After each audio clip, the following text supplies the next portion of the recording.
Bonsoir, ravi de vous retrouver. On débute cette édition avec le déconfinement. Nouvelle étape demain. Les restaurants et les bars pourront à nouveau accueillir des clients à l'intérieur des établissements. Un autre secteur se prépare également à la reprise. C'est celui des fêtes foraines. Les manèges et les attractions à l'arrêt depuis plusieurs mois vont pouvoir fonctionner à nouveau à compter de demain. Et les forains s'apprêtent à reprendre la route. Rencontre avec une famille installée à Saint-Gilles-Croix-de-Vie. Marie-Aimée Copleutre. Comme les 50 000 forains en France, la famille Sigéran n'a plus d'activité depuis octobre 2020. En 8 mois, leurs manèges inutilisés sont restés pliés. L'occasion pour toute la famille de nettoyer, ranger et réparer les machines avant la reprise. Alors là, on continue à préparer le matériel, à l'arranger pour que ça fonctionne bien, que ce soit propre. Le matériel, il s'amime. Parce qu'on est à côté de la mer, il ne sert pas. Ça rouille et donc on en profite aussi pour l'améliorer et l'embellir. En temps normal, ils travaillent beaucoup à partir du mois de mars, mais cette année, ils sont présents seulement à la fête foraine de Saint-Gilles-Croix-de-Vie. Malgré tout, reprendre leur activité est un signe positif. Alors mois de mars, je vais être à Bordeaux, avril à Nantes, Tours au mois de mai et Brive au mois de juin. Et puis du coup, tout a été annulé à cause du Covid. Donc, c'est notre activité principale, c'est un peu notre vie en fait. Moi je suis né, mon père était déjà forain, son père était forain. Du coup c'est un peu une vie qui manque parce que voir du monde, un petit peu le sens de la fête, ça manque un peu quoi. Donc là ça va reprendre, ça va nous faire du bien. Comme l'été dernier, les gestes barrières cette année sont en vigueur. Surface de 4 mètres carrés par personne, masque, gel hydroalcoolique, sens de circulation et plexiglas sur certains manèges. Mais cela n'inquiète pas les forains qui sont préparés.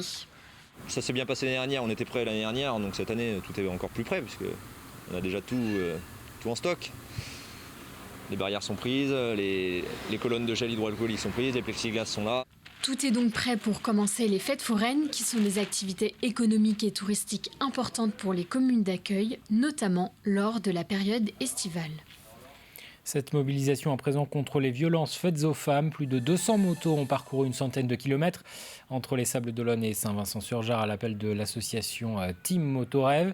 Une opération menée pour soutenir SOS Femmes Vendée et pour dénoncer les violences physiques mais aussi morales et psychologiques à l'encontre des femmes. Cet événement est particulier cette année parce qu'on a vu avec le confinement une nette augmentation du nombre de féminicides et de violences dans les familles. Le but, c'est de faire passer un message et de faire dire surtout à toutes les femmes, n'oubliez jamais, la première gifle, c'est la gifle de trop. Il ne faut jamais rester avec quelqu'un qui commence à frapper. S'il y en a une deuxième, il y en aura toujours. C'est surtout ce message qu'on voudrait faire passer auprès des jeunes. Surtout, ne restez pas avec un homme violent. Après, vous aurez trop de mal à vous en sortir. 2 ans après le drame de la SNSM, un hommage a été rendu aux 3 sauveteurs sablais décédés lors de la tempête Miguel alors qu'ils tentaient d'aller porter secours à un marin pêcheur en détresse. Leur canot s'était retourné. Le drame a coûté la vie à Alain Guibert, Yann Chagnolo et Dimitri Moulik. Des fleurs ont été déposées au pied de la stèle installée à proximité du lieu du naufrage à Tanchette. Un moment de recueillement a été observé en présence des familles, des victimes, des 4 sauveteurs SNSM rescapés, du préfet et des élus.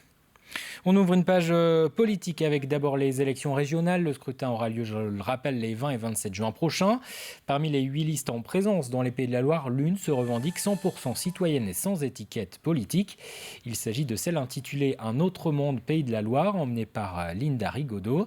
Cette naturopathe de 41 ans souhaite davantage de démocratie et de lien direct entre les citoyens et les élus. Déjà, il y a une vraie proposition de réinstaurer une démocratie participative.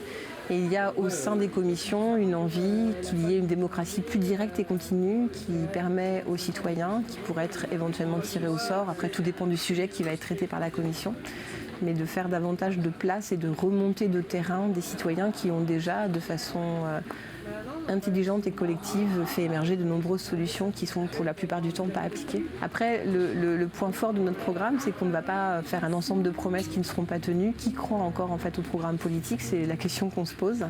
Par conséquent, on arrive avec le fait de ne pas avoir construit à la place des citoyens une pensée politique à leur place. Ce que l'on garantit de faire, c'est que justement on soit un vrai levier, une vraie courroie de transmission entre les commissions et ce que les citoyens, encore une fois, veulent voir se mettre en place. Sont également tête de liste au régional Mathieu Orphelin avec une liste composée de formations écologistes et de la France Insoumise, Eddy Lebelair pour Lutte ouvrière, François de Rugy pour la majorité présidentielle, Christelle Morancet, présidente sortante à la tête d'une liste d'union de la droite et du centre, Cécile Belle de GC pour Debout la France, Guillaume Garot soutenu par le Parti socialiste et le Parti communiste, ainsi que Hervé Juvin pour le Rassemblement national. Autre scrutin prévu aussi les 20 et 27 juin prochains, les élections départementales.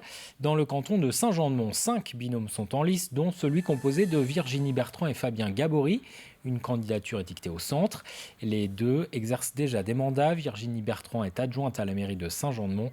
Fabien Gabory, lui, est adjoint à Noirmoutier-en-l'Île.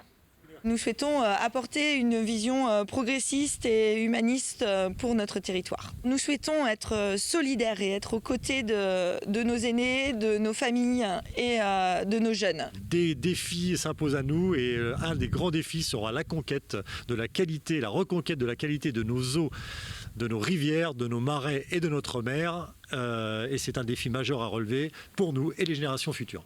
Et les autres binômes dans ce canton sont Françoise Besson et Laurent Méo d'hiver gauche, Noël Fauché, conseiller départemental sortant, et Amélie Rivière d'hiver droite, Corinne Fillet et Éric Mauvoisin de Lavaux pour le Rassemblement national, ainsi que Martine Horry, conseillère départementale sortante, et Louis Gibier d'hiver droite.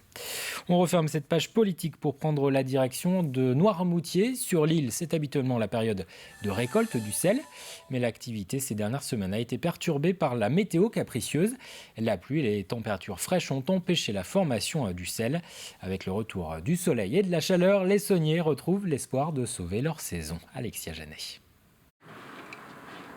Donc là, c'est de la fleur de sel qui a été récoltée dimanche. On l'a fait sécher et on la met tout de suite en pot. Cela faisait longtemps que ce marais salant n'avait pas eu de fleur de sel aussitôt dans la saison. Ici, la récolte s'est faite prématurément fin avril, mais très vite, la production a été stoppée par la pluie. On a eu un mois de mai pas très sympathique avec les météos. Et là, on a recommencé. Sitôt qu'il a fait beau, le marais était parti. Donc, on a recommencé à faire du sel et de la fleur de sel.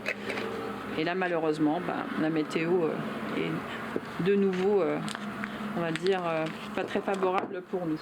Les sauniers n'ont donc pu récolter le sel que quelques jours. Quand il pleut, ils sont entièrement arrêtés puisque le taux de salinité baisse dans les marais. Il faut attendre que l'eau des bassins s'évapore pour reprendre la récolte.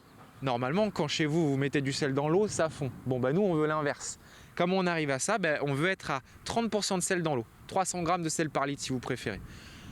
Dès que cette concentration est plus basse que 300 ou 30%, le sel ne se forme plus. Le vent fait le principal du travail d'évaporation. Et si on prend 50 mm, mais qu'après il fait grand beau temps, ça sera quand même 50 mm à évaporer. Et là, vous en avez au moins pour 10-15 jours. Et si la pluie tombe régulièrement et abondamment, cela peut aussi avoir des répercussions sur la qualité du sel récolté ensuite. S'il venait à beaucoup pleuvoir, le sol pourrait se refragiliser, on pourrait récupérer de l'argile des chemins. Et en fait, à la place de partir sur une saison avec du sel blanc, on refait du sel entre guillemets pas propre. Donc nous, on ne se permettrait pas de vendre. Malgré le risque de ne pas avoir de saison, les sauniers restent optimistes, conscients qu'ils sont tributaires de la météo. Que ça m'inquiète ou pas, pleuvra pas plus, pleuvra pas moins. Donc autant prendre ça tranquillement. Mais comme je vous dis, on est qu'au début du mois de juin. La saison n'est donc pas encore terminée. Selon eux, si le temps est ensoleillé au moins tout le mois de juillet, cela suffirait à sauver la saison. Parlons de voile à présent, Jean Le Cam de retour en Vendée. 4 mois après avoir bouclé son Vendée Globe, le skipper s'est rendu à l'école Notre-Dame du Donjon de Pouzauges, un établissement avec lequel il entretient un lien particulier. À chaque Vendée Globe, le roi Jean emmène avec lui la mascotte des élèves, Ouchou, une peluche avec laquelle il a déjà parcouru 3 tours du monde. Reportage Alix Lados. C'est un véritable héros que Jean Le Cam est accueilli à l'école Notre-Dame du Donjon à Pouzauges. Tous les élèves se sont réunis pour acclamer le roi Jean, qui ne s'attendait pas à un tel accueil. Quand on s'est garé dans le parking, quand on a entendu le bruit qu'il y avait derrière avec mon nom qui criait de partout, c'est vrai que c'est toujours des moments exceptionnels. C'est bien aussi de venir à leur rencontre, on ne peut pas le faire avec toutes les écoles, mais Moi j'ai une histoire avec l'école de Pouzauges. Et les belles histoires, c'est dans le temps que ça se fait. Une histoire qui s'écrit en effet depuis 2008. À chacun de ces Vendée Globe, le skipper embarque avec lui une mascotte confiée par les élèves. Il est donc aujourd'hui venu ramener Ouchou le manchot à la maison. L'occasion de revenir sur son parcours et d'échanger avec les élèves qui n'en reviennent toujours pas. Extraordinaire.